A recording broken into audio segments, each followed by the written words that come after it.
Good morning बच्चों। आप सभी को पता है कि सोमवार को आपका ओबीटी की परीक्षा है।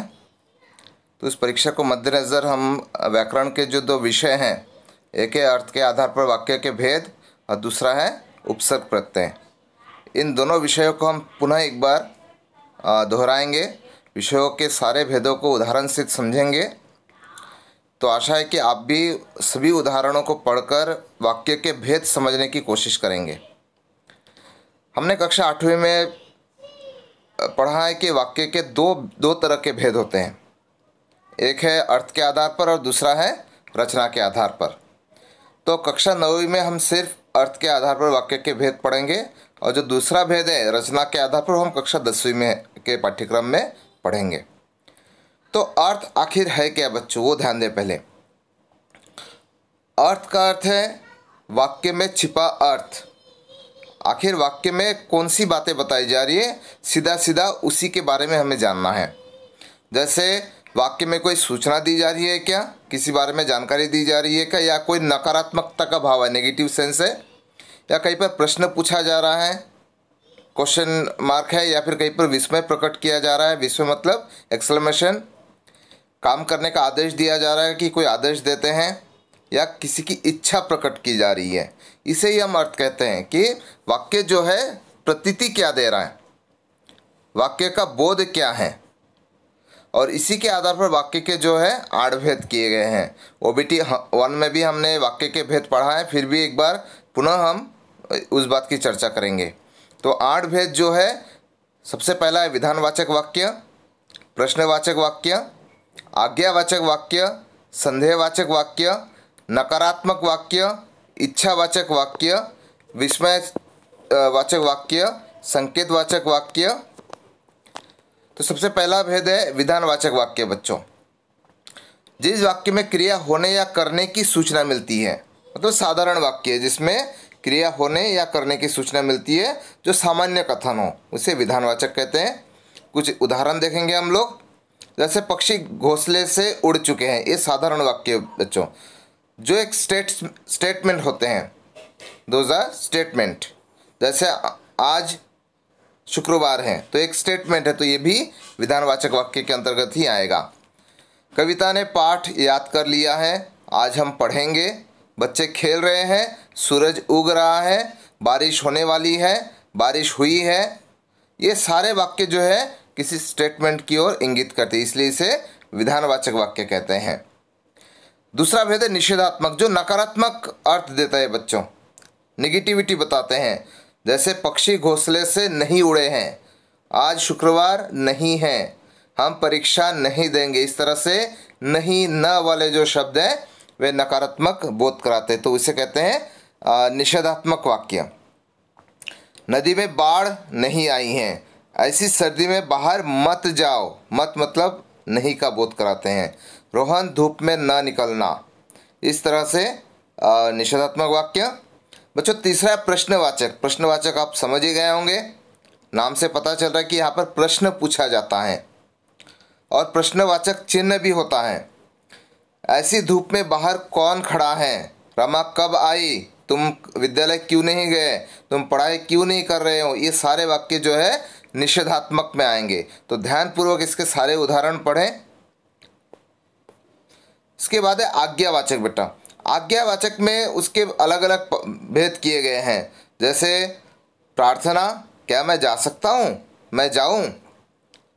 फिर अनुमति, हाँ तुम जा सकते हो। तीसरा है आदेश और निर्देश। बच्चों आदेश और निर्देश में अंतर है। जैसे आप मान लीजिए, कई बार आदेश को हम नकार नहीं सकते। आदेश जो है हमारी सेना में आदेश दिया जाता है, जिसे कोई नकार नहीं सकता, आदेश को कोई ठुकरा नहीं सकता। लेकिन निर्देश को हम निर्देशों का पालन कभी कभी करते हैं या कभी कभी नहीं करते हैं। अब एक साधारण सा उदाहरण लेते हैं। आपने कई बार बिल्डिंग्स में दीवारों पर कहीं पर लिखा देखा होगा कि यह थूकना मना है, ये एक निर्देश है, ठीक है। लेकिन आप देखेंगे कि सबसे ज़्यादा लोग थूकने वाले वहीं पर होते हैं, क्योंकि हो सकता है कि निर्देशों का पालन नहीं हुआ हो।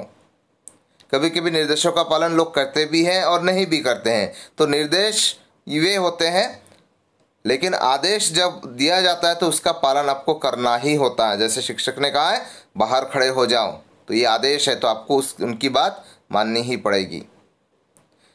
तो शिक्षक ने निर्देश दिया है, जैसे प्रश्न पत्र में आप निर्देश होते हैं, जैसे सभी प्रश्नों के उत्तर क्रमानुसार लिखिए, मतलब क्रम से लिखिए।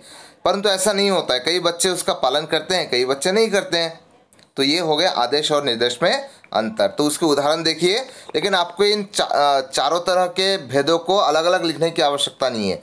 आप सिर्फ आज्ञावाचक लिखोगे तो आपके उत्तर जो है सही होंगे। किताब के मेज पेज मत फाड़ो, किस लिए अब पढ़ने जाओ, किस लिए अब पढ़ने बैठ जाओ, दीवारों को साफ कर दो, अपने जन्मदिन पर एक पौधा लगाना, यह काम कल तक ज़रूर पूरा कर देना। तो ये सारे आदेश आज्ञावाचक के अंतर्गत आएगा। अगला है इच्छावाचक। मतलब इच्छावाचक मतलब हमारे मन की इच्छाएं। जैसे एक साधारण सा उदाहरण लेते हैं, जैसे कक्षा में कई अच्छे पढ़ने वाले बच्चे हैं, तो जो first second third fourth rank के बच्चे होते हैं, कई बार सोचते होंगे काश इसे मुझसे कम अंक मिले। तो ये इच्छावाचक होगी, मेरी इच्छा, लेकिन पूरी होगी या नहीं पता नहीं, लेकिन हम इच्छा ज़रूर रखते हैं। हम जब किसी का आशीर्वाद लेते तो कहते हैं कि तुम दीर्घायु हो, तुम जुग जुग जियो, तुम्हें जीवन में सफलता मिले। ये सारी इच्छावाचक वाक्य के अंतर्गत आएगा। तो आप ध्यान देंगे, मित्र जन्मदिन की ढेर सारी बधाइयाँ, ईश्वर करे आप खूब उन्नति करें, हमने चाहता कि हम साथ साथ रहिए, हमारी इच्छा है। तो ध्यान रखें, इच्छावाचक में अंतर करना आना चाहिए आपको, जहाँ पर हमें इच्छा आशीर्वाद या हमारे मन की कामना का बोध हम करते हैं। अगला भेद है विस्मय सूचक वाक्य। बच्चों, विस्मय सूचक वाक्य आप समझ ही गए होंगे, जिसमें विस्मय सूचक चिन्ह होता है, जिसमें हम हर्ष, शोक, प्रसन्नता, डर, ये सारे भाव हम देखते हैं। अरे कितना विशाल मैदान है, आश्चर्य की बात है। ओहो तुम आ गए, आहा इतना सुंदर फूल देखकर मन प्रसन्न हो गया, ये प्रसन्नता का भाव है।